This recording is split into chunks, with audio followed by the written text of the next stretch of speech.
Bonjour et bienvenue dans une nouvelle édition des prévisions où nous jetons un coup d'œil à la rupie indienne contre le dollar américain à la lumière des données américaines choquantes publiées la semaine dernière et la confirmation du maintien des taux d'intérêt par la RBI.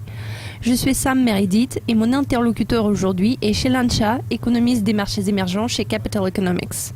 Shilan, la semaine dernière, nous avons vu une plongée étonnante des résultats des emplois du secteur non agricole aux États-Unis qui ont atteint à peine 126 000, ce qui fait moins de la moitié du niveau du mois précédent.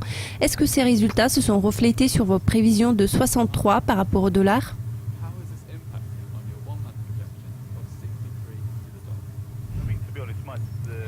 En toute logique, il y aura probablement une légère reprise par rapport au niveau actuel, mais je pense que ce n'était qu'un mouvement impulsif qui ne deviendra pas une tendance.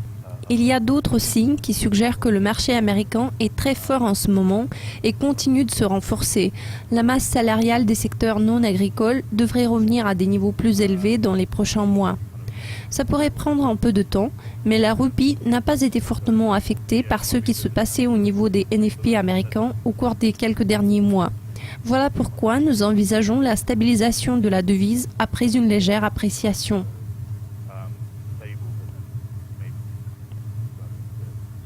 La semaine passée, la Banque centrale de l'Inde a confirmé le maintien du taux d'intérêt à 7,5% pour encore au moins un mois après la réduction de 0,25% en février en raison des préoccupations concernant l'inflation. Pensez-vous que la RBI ait pris la bonne décision en laissant les taux inchangés ? Comment cela a-t-il influencé vos prévisions à la marque de 63,5 sur le moyen terme ? Je ne pense pas que l'impact soit trop important. Comme vous l'avez mentionné, cette année, ils ont déjà réduit les taux à 2 reprises.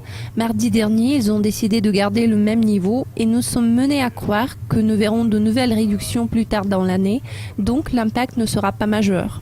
Il est fort probable que nous verrons plus de répercussions lorsque la Fed commencera à resserrer sa politique monétaire plus tard cette année, mais l'effet devrait être très limité. Enfin, pourriez-vous nous expliquer ce qui se cache derrière vos prévisions à long terme à la marque de 65 contre le dollar ? Comme j'ai déjà dit, nous allons observer une légère dépréciation suite au cycle de resserrement monétaire aux États-Unis, mais cet impact sera limité car la vulnérabilité externe de la rupie est très faible. En ce sens, la rupie ne va pas subir le même genre de turbulence et de pression qu'elle a connu en 2013, donc je ne prévois rien d'alarmant. Shilan, merci beaucoup de votre participation. Cela conclut cette édition des prévisions, mais nous vous présenterons bientôt un nouvel aperçu. À plus!